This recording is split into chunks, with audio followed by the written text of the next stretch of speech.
मक्का उत्पादन में अव्वल गरियाबंद में नेफेड की होगी एंट्री। एमएसपी दर पर खरीद कर एथेनॉल बनाने वाली कंपनी को बेचेगा। रायपुर संभाग के मक्का उत्पादन में अव्वल गरियाबंद जिले में जल्द ही नेफेड की एंट्री होगी। 3 दिनों पहले नेफेड के राज्य नोडल अफसर संजय सिंह देवभोग और मैनपुर ब्लॉक में अपनी टीम के साथ दौरा किया। नेफेड एमएसपी दर पर मक्का खरीद एथेनॉल बनाने वाली कंपनी को बेचेगा। गरियाबंद जिले में प्रतिवर्ष 17,000 हेक्टेयर में 40 से 50,000 मीट्रिक टन मक्का की आवक है। 4 जिलों में नए जिला आयुर्वेद कार्यालय की होगी स्थापना। मुख्यमंत्री विष्णुदेव साय प्रदेश में स्वास्थ्य व्यवस्थाओं की बेहतरी के लिए लगातार प्रयासरत हैं। उनके प्रयासों से राज्य में स्वास्थ्य के क्षेत्र में संसाधनों की वृद्धि और रिक्त पदों पर लगातार भर्तियों की जारी है। स्वास्थ्य मंत्री श्री श्याम बिहारी जायसवाल स्वास्थ्य अमले में बढ़ोतरी और सुविधाओं में इजाफे को लेकर काफी संवेदनशील हैं। इस कड़ी में स्वास्थ्य मंत्री श्याम बिहारी जायसवाल के प्रयासों से राज्य के 4 जिलों में जिला आयुर्वेद कार्यालय की स्थापना की जा रही है। अक्टूबर में 15 दिन बंद रहेंगे बैंक, कर लें जरूरी तैयारी। इस साल अक्टूबर महीने में कुल 15 दिन बैंक बंद रहेंगे। हालांकि इसके लिए अलग अलग राज्यों और त्योहारों पर छुट्टियां निर्भर होंगी, लेकिन आपको अगर बैंक के जरूरी काम निपटाने हैं तो तैयारी अभी से शुरू कर लें। दरअसल अक्टूबर महीने में दीपावली, दशहरा, दुर्गा पूजा सहित अन्य त्योहार पड़ रही हैं। इन दिनों में बैंक की छुट्टियां भी रहेंगी। 20 अक्टूबर को लिठिया में किसानों की महापंचायत, इन विषय पर होगी चर्चा। छत्तीसगढ़ प्रगतिशील किसान संगठन के द्वारा हर साल प्रदेश स्तरीय किसान महापंचायत का आयोजन किया जाता है। इस साल भी किसान महापंचायत का आयोजन करने पर विचार करने के लिए संगठन के दुर्ग जिले की बैठक नगपुरा में रखी गई थी। बैठक में निर्णय लिया गया कि किसानों की प्रदेश स्तरीय महापंचायत का आयोजन रविवार 20 अक्टूबर को धमधा ब्लॉक के लिठिया में किया जाएगा। सड़कों पर अंडरग्राउंड केबलिंग का प्रोजेक्ट शुरू। शहर के 7 प्रमुख सड़कों पर अंडरग्राउंड केबलिंग, पूरी सुंदर दिखने लगी सड़कें। शहर के 7 प्रमुख सड़कों पर अंडरग्राउंड केबलिंग का काम रायपुर स्मार्ट सिटी ने पूरा कर लिया है। इन सड़कों पर अंडरग्राउंड केबलिंग का काम रायपुर स्मार्ट सिटी और बिजली कंपनी ने मिलकर किया। सड़कों के ऊपर बिजली की झूलती तारें शहर की सुंदरता खराब कर रही थीं। बारिश के दिनों में इन तारों पर होर्डिंग्स और पेड़ की डंगाल आदि गिरने से बिजली की सप्लाई बंद भी हो जाती थी। कंगना रणौत के बयान पर टीएस सिंहदेव का तंज। दिग्गज कांग्रेस नेता और छत्तीसगढ़ के पूर्व उप मुख्यमंत्री टीएस सिंहदेव ने बुधवार मीडिया से बातचीत में बीजेपी सांसद कंगना रणौत के किसान कानून पर दिए गए बयान पर अपनी प्रतिक्रिया दी। उन्होंने कहा कि कंगना रणौत की बात में कोई दम नहीं रह गया है।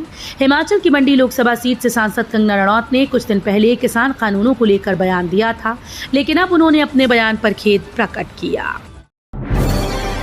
छत्तीसगढ़ महाराष्ट्र बॉर्डर पर 124 घंटे चला नक्सल ऑपरेशन। छत्तीसगढ़ महाराष्ट्र बॉर्डर पर जवानों ने 49 लाख रुपए के 3 नक्सलियों को मार गिराया। बताया जा रहा है कि जवानों ने करीब 124 घंटे ऑपरेशन चलाया। इस दौरान नक्सलियों के ठिकाने को घेर लिया गया और सरेंडर करने को कहा। न मानने पर एनकाउंटर कर दिया।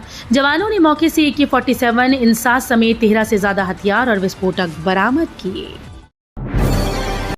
बिना रॉयल्टी पर्ची के हो रहा अवैध उत्खनन। दुर्ग में मुरुम खनन का परमिशन लेकर निकाला जा रहा पत्थर। छत्तीसगढ़ के दुर्ग जिले में अवैध खनन जोरों पर चल रहा है। बजरी के नाम पर पत्थर का उत्खनन किया जा रहा है। पत्थर से भरे सैकड़ों ट्रक खुलेआम ले जाई जा रही हैं, लेकिन खनिज अधिकारी को ये नहीं पता कि खदान से पत्थर निकाला जा रहा है या बजरी। मामला दुर्ग ग्रामीण विधानसभा के रिसामा गांव का है।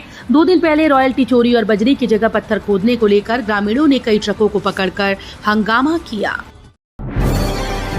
सरकार दे रही 10 लाख रुपए तक का अनुदान, करना होगा ये काम। केंद्र सरकार के द्वारा आत्मनिर्भर भारत अभियान अंतर्गत खाने की वस्तुएं बनाने के लिए लोगों को प्रोत्साहित करने प्रधानमंत्री सूक्ष्म खाद्य उद्यम उन्नयन योजना संचालित है। योजना के अंतर्गत वर्ष 2024-25 के लिए जिले में 75 हितग्राहियों को लाभान्वित करने का भौतिक लक्ष्य प्राप्त हुआ।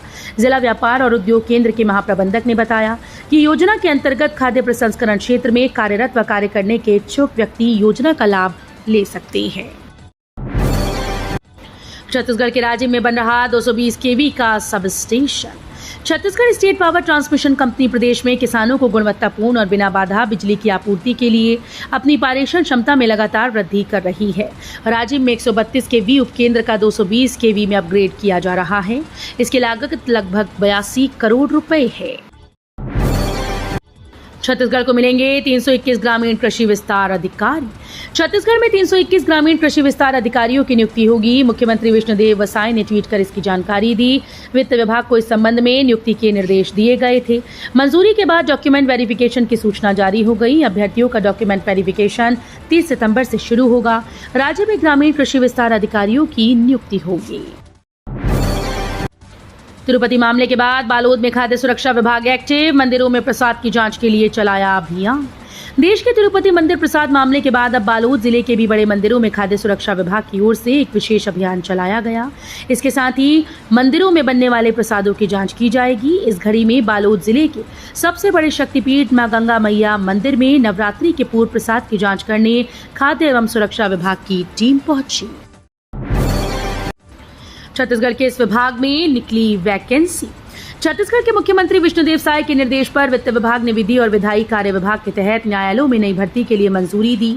इस मंजूरी के तहत कुल 362 खाली पदों पर भर्ती की जाएगी। इस कदम का मुख्य उद्देश्य न्यायपालिका में कर्मचारियों की कमी को दूर करना और न्यायिक कार्यों को अधिक सुचारू और प्रभावी ढंग से चलाना है। शिक्षक भर्ती की घोषणा कर भूली सरकार, अब हाईकोर्ट ने कसा शिकंजा। छत्तीसगढ़ में शिक्षकों की कमी को लेकर हाईकोर्ट ने संज्ञान लेते हुए सरकार से जवाब तलब किया। छत्तीसगढ़ हाईकोर्ट ने प्रदेश के स्कूल्स में शिक्षकों की कमी दूर करने के लिए लंबित भर्ती प्रक्रिया के बारे में राज्य शासन को बताने के निर्देश दिए। कोर्ट ने कहा कि सरकार शिक्षकों की भर्ती के लिए चल रही प्रक्रिया की जानकारी उपलब्ध कराए। खराब मौसम के कारण नहीं मिली सीएम के हेलीकॉप्टर को उड़ान की अनुमति। बीते 48 घंटे से रुक रुक कर हो रही भारी वर्षा से जिले का सामान्य जनजीवन अस्त व्यस्त हो गया। मौसम के मिजाज का असर आवागमन पर भी पड़ा। भारी वर्षा और धुंध के कारण मुख्यमंत्री विष्णुदेव साय के शासकीय हेलीकॉप्टर को उड़ान भरने की अनुमति नहीं मिली। इस कारण उन्हें जसपुर से उड़ीसा के झारसुगड़ा तक सड़क मार्ग से सफर तय करना पड़ा। 9 शिक्षकों की बड़ी लापरवाही, पास को कर दिया फेल, माशिम ने लगाया बैन। छत्तीसगढ़ के भिलाई में छत्तीसगढ़ माध्यमिक शिक्षा मंडल ने प्रदेश के 59 शिक्षकों को 3 से 5 साल के लिए परीक्षा कार्य से वंचित कर दिया। इसमें दुर्ग जिले के 9 शिक्षक शामिल हैं, जिनकी लापरवाही ने बच्चों के भविष्य से खिलवाड़ किया। माध्यमिक शिक्षा मंडल की वार्षिक परीक्षा की उत्तर पुस्तिका जांचने की जिम्मेदारी इनको दी गई, लेकिन इन शिक्षकों ने बिना उत्तर पुस्तिका जांचे छात्रों को अंदाजे से अंक दे दिए।